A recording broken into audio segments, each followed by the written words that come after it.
چند دن کی دنیا ہے، لڑائی جھگڑے کا موقع ہی کہاں ہے۔ ہم اپنے دلوں کو صاف کر کے لڑے ہوئوں سے صلح کر لیں، معاف کر لیں۔ آپ کے رب کی بہت بڑی رحمت آپ پہ نازل ہوئی تو آپ نرم ہو گئے اپنی امت کے لیے۔ اگر آپ کی زبان کا بول سخت ہوتا اور مزاج میں شدت ہوتی تو ان کے بارے میں اللہ کہہ رہا ہے یہ سارے بھاگ جاتے، آپ کو چھوڑ جاتے۔ میرے اللہ نے فرعون کے پاس موسیٰ علیہ السلام کو بھیجا۔ فرعون سے بڑا مجرم شاید ہی کوئی ہو جس نے کہا انا ربکم الاعلی۔ تو اللہ نے دونوں بھائیوں سے فرمایا فقولا لہ قولا لینا کہ موسیٰ ہارون فرعون کے ساتھ نرم لہجے میں بات کرنا۔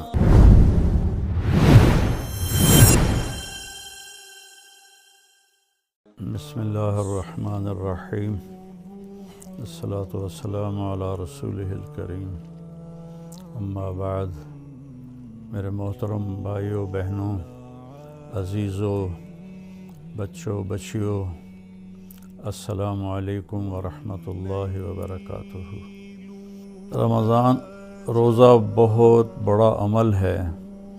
اللہ تعالیٰ نے فرمایا کہ روزے کا بدلہ میں خود ہوں، اور ایک جگہ فرمایا کہ میرے نبی نے کہ کوئی جانتا ہی نہیں ہے کہ روزے کا ثواب اللہ نے کیا رکھا ہے۔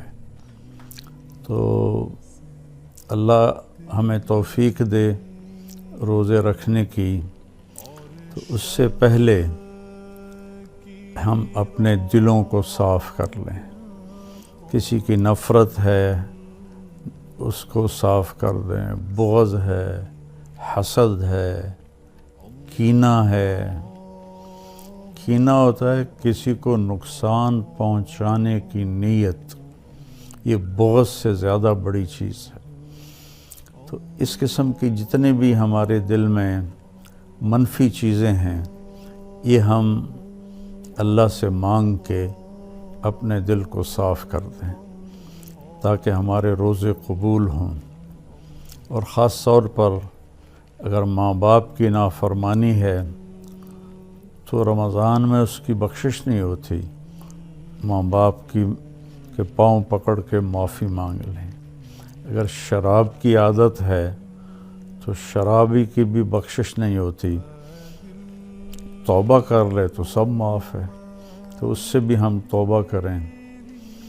اور رشتہ داروں سے برا سلوک ہے تو اس سے بھی ہم توبہ کریں اور ان سے ملیں، جا کر جھک جائیں۔ اور جھک جانے میں اللہ نے عزت رکھی ہے۔ اور کسی کے بارے میں دل میں کینہ ہے، یعنی اس کو نقصان پہنچانے کی نیت اور ارادہ ہے، اس سے بھی توبہ کریں تو انشاءاللہ ہمارے روزے اللہ کی بارگاہ میں قبول ہوں گے۔ آخری رات اللہ فرماتے ہیں کہ دن کے روزے اور رات کے قیام کی وجہ سے میں نے ان کے سارے گناہ معاف کر دیے۔ اور اللہ تعالیٰ نے ہر امت پہ روزہ فرض کیا ہے۔ ہمارے لیے روزہ آسان کیا ہے کہ ہمارے لیے سحری بھی ہے اور ہمارے لیے افطاری بھی ہے۔ تو اہتمام سے ہم ان روزے رکھیں اور کوشش کریں کہ پیٹ بھر کے نہ کھائیں تاکہ جسمانی فائدہ بھی ہو، روحانی فائدہ بھی ہو۔ اگر ایک مہینہ پورا ہم اس طرح روزہ رکھیں کہ ہمیں ظہر سے بھوک لگنی شروع ہو جائے تو پورے مہینے میں ہمارے جسم کے اندر جتنی بھی کثافتیں اور غلط چیزیں جمع ہیں وہ ساری دھل جاتی ہیں اور صاف ہو جاتی ہیں۔ تو رمضان کا مطلب ہے جل جانا۔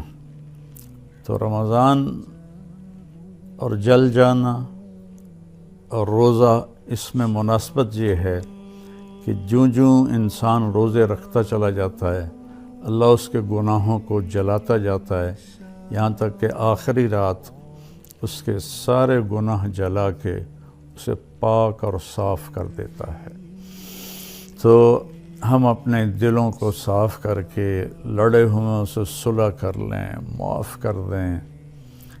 چند دن کی دنیا ہے، لڑائی جھگڑے کا موقع ہی کہاں ہے، چند صبحیں ہیں، چند شامیں ہیں، بہت سی بیت گئیں، تھوڑی باقی ہیں۔ بہادر شاہ ظفر رحمۃ اللہ علیہ کا شعر ہے، ان حسرتوں سے کہہ دو کہیں اور جا بسیں، اتنی جگہ کہاں ہے دل داغدار میں۔ تو دل داغدار میں اللہ کی محبت اور اللہ کے رسول کی محبت اور اللہ کے بندوں سے محبت اپنائیں تاکہ ہمارا ہر عمل قبول ہو اور اللہ تعالی ہم سے راضی ہو۔ اور دوسری بات یہ ہے مالدار حضرات کے لیے کہ زکوٰۃ کا تو ضرور اہتمام فرمائیں، بہت غربت ہے اور بہت مہنگائی ہے، ہمارے گناہوں کی سزا ہے کہ مہنگائی کا عذاب ہے ہمارے اوپر۔ جو اللہ ہی ٹالے تو ٹالے، تو ہم سب اللہ کی بارگاہ میں توبہ کریں اور کھل کے مال خرچ کریں، زکوٰۃ بھی دیں، زکوٰۃ سے بڑھ کر بھی دیں، اور ڈھونڈ ڈھونڈ کر خاص طور پر ان لوگوں کو جو سوال نہیں کرتے اور گھر میں فاقہ ہے، انہیں تلاش کر کر کے ہم اپنا مال خرچ کریں کہ جو ہم نے خرچ کر دیا وہ ہمارا ہو گیا، جو ہم نے بچا کے جمع کر لیا وہ مرتے ہی پرایا ہو گیا، پتہ نہیں اولاد کا ہے یا کس کا ہے۔ تو زیادہ سے زیادہ اللہ کے نام پر مال خرچ کریں، غریبوں کو ان کو ڈھونڈ کر، مریضوں کو، روزہ رکھنے والے روزہ رکھ نہیں سکتے ان کو ان کی امداد کریں۔ ہماری فاؤنڈیشن بھی اس میں بہت اللہ کے فضل سے کام کر رہی ہے، تو ہمارا بھی کچھ تعاون فرمائیں فاؤنڈیشن کا، تو اللہ تعالیٰ آپ کے اس مال کو جہنم سے بچاؤ کا ذریعہ بنائے گا۔ تیسری بات یہ کرنی ہے کہ ایک اپنی زبان کو لگام دینا سیکھ لیں کہ اس زبان سے، میرے نبی نے حضرت معاذ ابن جبل سے فرمایا، معاذ الا انبئک بمیلاک ھذا کلہ، معاذ میں تمہیں لمبی چوڑی نصیحت فرمائی تھی کہ ساری نصیحت کا میں تمہیں خلاصہ بتاؤں؟ انہوں نے کہا اجل یا رسول اللہ، ضرور یا رسول اللہ۔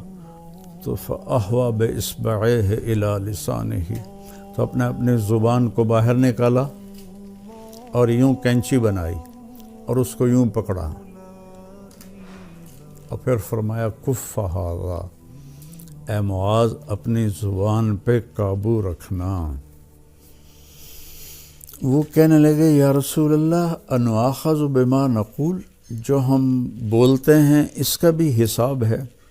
تو آپ نے فرمایا سکلت کا امک یبن جبل، ارے جبل کے بیٹے تیری ماں تجھے روئے۔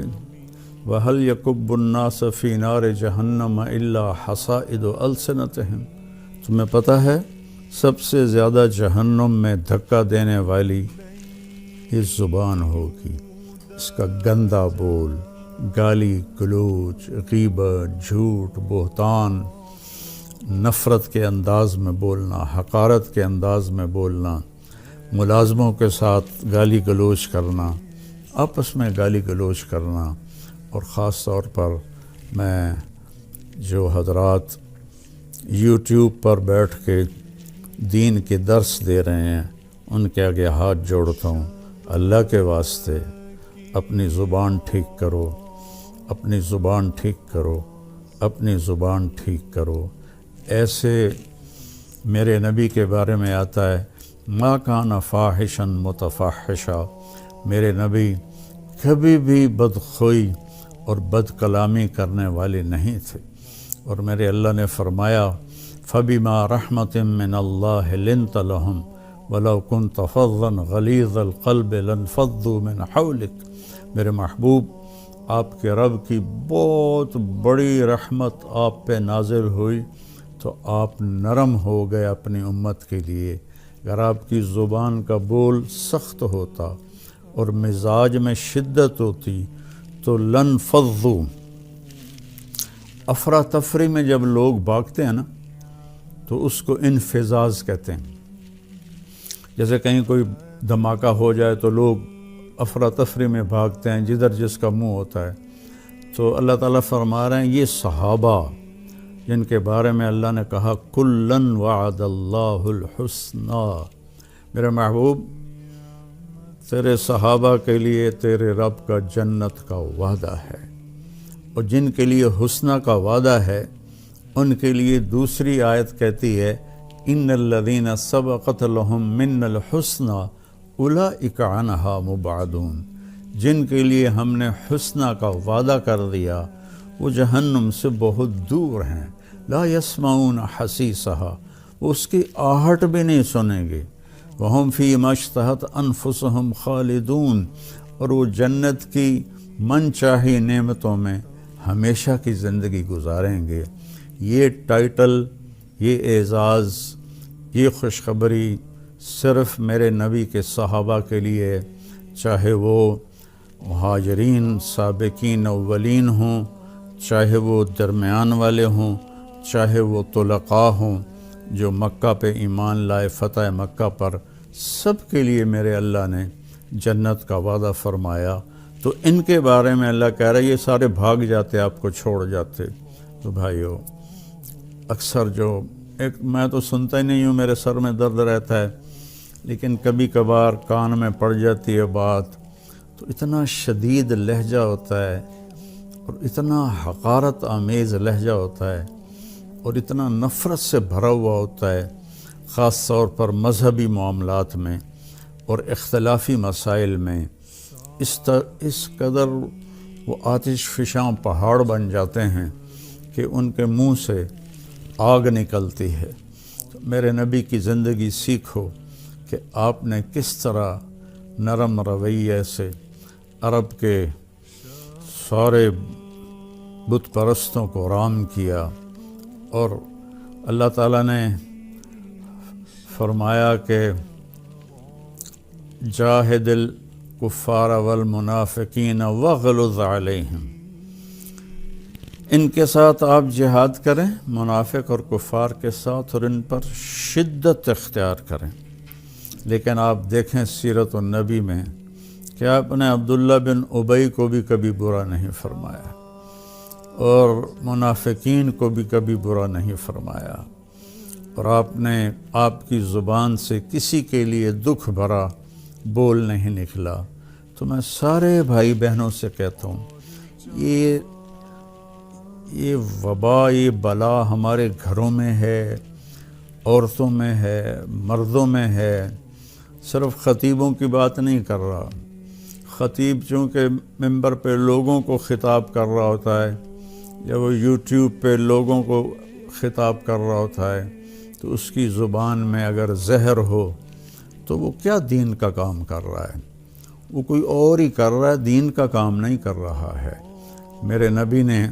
میرے اللہ نے فرعون کے پاس موسیٰ علیہ السلام کو بھیجا۔ فرعون سے بڑا مجرم شاید ہی کوئی ہو جس نے کہا انا ربکم الاعلی۔ تو اللہ نے دونوں بھائیوں سے فرمایا فقولا لہ قولا لینا، کہ موسیٰ ہارون فرعون کے ساتھ نرم لہجے میں بات کرنا۔ آپ اپنے اختلاف کو ظاہر کریں، لیکن اوروں کے یہ نفرت کا بول اور حقارت کا بول یہ اللہ کے ہاں بالکل پسندیدہ نہیں، اور اس بول میں، اس لہجے میں بات کرنا یہ کوئی دین کی بات نہیں ہے، یہ نفس کی شرارت ہے۔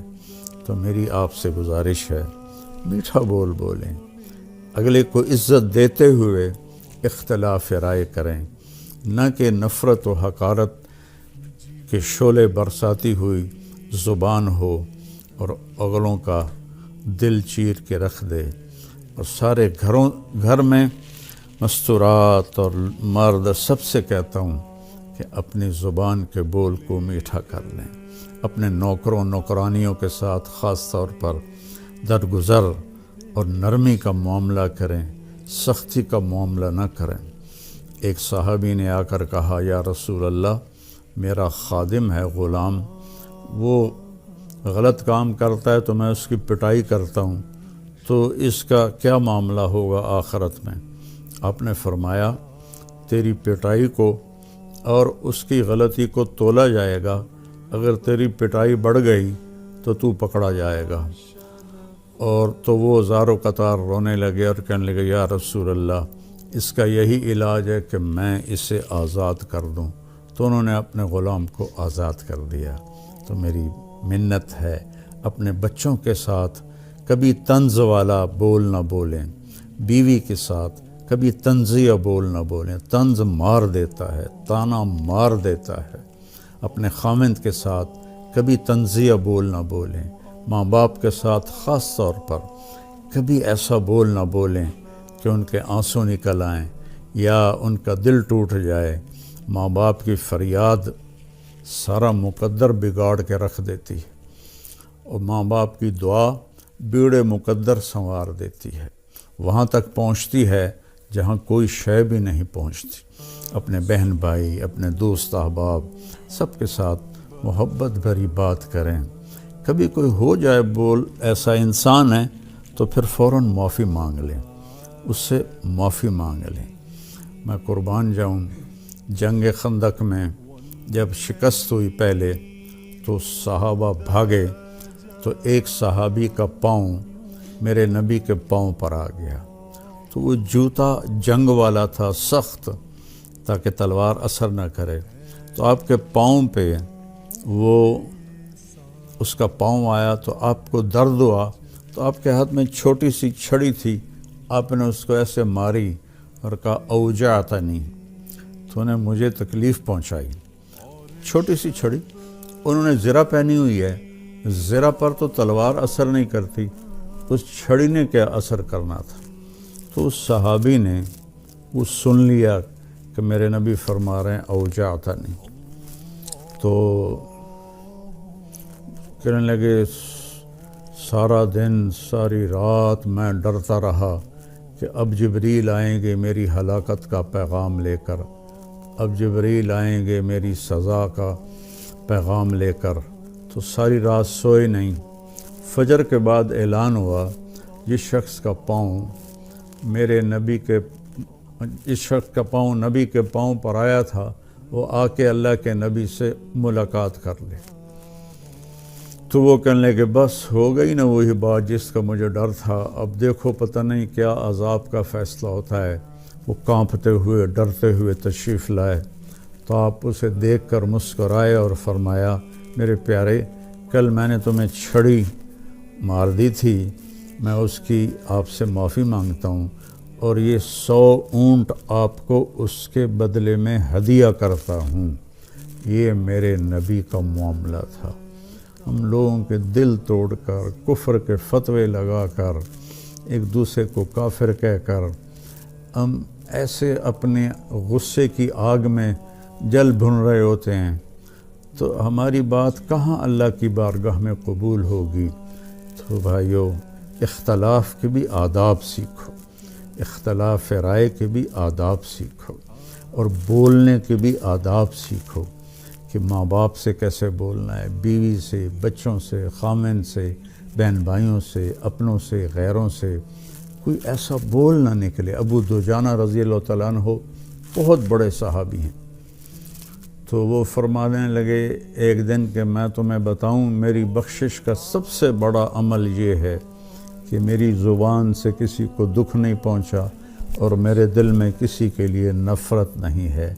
تو یہی 2 باتیں سارا معاشرہ اپنا لے، اور خاص طور پر جو ممبروں پر، یوٹیوب پر لوگوں کو دین سنا رہے ہیں، وہ خاص طور پر اس کو اپنائیں، ایک اچھی مثال پیش کریں، ایک اچھی مثال پیش کریں۔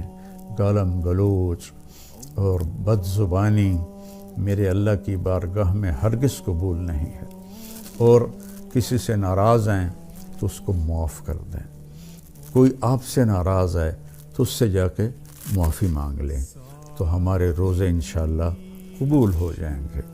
جو ہی رمضان آتا ہے تو تراویح پہ مناظرے شروع ہو جاتے ہیں۔ میں ایسے ہی یوٹیوب دیکھ رہا تھا تو وہ ایک سامنے آیا، 20 تراویح پڑھنے والوں کو چیلنج۔ او بھائی اللہ کے واسطے یہ چیلنج اپنے پاس رکھو۔ حضرت عمر رضی اللہ تعالیٰ عنہ نے 8 تراویح کا بھی حکم دیا ہے، صحیح حدیث ہے، اور آپ نے 20 تراویح کا 3 وتر کے ساتھ حکم دیا ہے، صحیح حدیث ہے۔ کوئی اس پہ عمل کر لیتا ہے، کوئی اس پہ عمل کر لیتا ہے، دونوں ٹھیک ہیں۔ باقی یہ نوافل ہیں، کوئی 20 پڑھو، 40 پڑھو، اہل مدینہ 40 پڑھتے تھے۔ یہ تراویح کا لفظ کہاں سے آیا کہ اہل مکہ 4 رکعت پڑھتے تھے، پھر ایک طواف کرتے تھے۔ ترویحہ کہتے ہیں تھوڑی دیر کے آرام کو، پھر 4 رکعت پڑھ کے اور ایک طواف کرتے تھے، تو اس طرح ان کو تھوڑا آرام بھی ہو جاتا تھا، پھر آگے شروع ہو جاتے تھے۔ مدینے والوں کو پتہ چلا کہ مکے والے تو ہر 4 تراویح کے بعد طواف کرتے ہیں، تو ہم کیا کریں؟ انہوں نے 40 رکعت پڑھنی شروع کر دی۔ تو اس پہ لوگوں کو تشویش میں نہ ڈالیں۔ جو 20 پڑھ رہا ہے وہ بھی ٹھیک کر رہا ہے، جو 8 پڑھ رہا ہے وہ بھی ٹھیک کر رہا ہے، جو 40 پڑھ رہا ہے وہ بھی ٹھیک کر رہا ہے۔ یہ قیام اللیل ہے، اللہ تعالیٰ کے نبی نے 3 دن صرف کیا، اس کے بعد نہیں کیا۔ ہم تو سب پورا مہینہ کرتے ہیں، اس کو حضرت عمر رضی اللہ تعالیٰ عنہ نے جاری فرمایا، اور دونوں صحیح روایات ہیں، 8 کی بھی 3 رکعت 11، اور 20 کی بھی اور 3 رکعت وتر۔ تو کثرت سے تلاوت کریں قرآن کی۔ بخاری شریف کی روایت ہے، کانا رسول اللہ صلی اللہ علیہ وسلم اجود الناس، اللہ کے نبی سب سے زیادہ سخی تھے۔ وَأَجْوَدُ مَا يَكُونُ فِي رَمَضَانَ حِينَ يَلْقَاهُ جِبْرِيلُ يَأْتِيهِ كُلَّ لَيْلَةٍ فَيُدَارِسُهُ الْقُرْآنَ، اور رمضان میں آپ بہت زیادہ سخی ہو جاتے تھے جب جبریل آتے تھے۔ روزانہ رات کو آپ جبریل کے ساتھ قرآن کا دور فرماتے تھے۔ تو یہ واحد نبی ہیں جن کے پاس اتنی کثرت سے جبریل تشریف لائے، ہر رات تشریف لاتے تھے۔ میرے نبی کو 9 رمضان ملے، تو ہر رات کو، اور آخری رمضان میں 2 دفعہ آتے تھے، 2 دفعہ قرآن کا دور ہوا آپ کا جبریل کے ساتھ۔ اور فرمایا ولا رسول اللہ صلی اللہ علیہ وسلم اجود بالخیر من رمضان من الریح المرسلہ، کہ اللہ کے نبی رمضان میں جبریل کے ملنے پر تیز ہوا سے بھی زیادہ آپ کی سخاوت ہوتی تھی۔ تو میں مالداروں سے کہتا ہوں سخی بنیں، صرف زکوٰۃ دے کے مطمئن نہ ہوں، زکوٰۃ سے اوپر بھی خرچ کریں، اللہ آپ کا رزق بڑھائے گا۔ اللہ مجھے آپ کو توفیق نصیب فرمائے۔ السلام علیکم ورحمۃ اللہ وبرکاتہ۔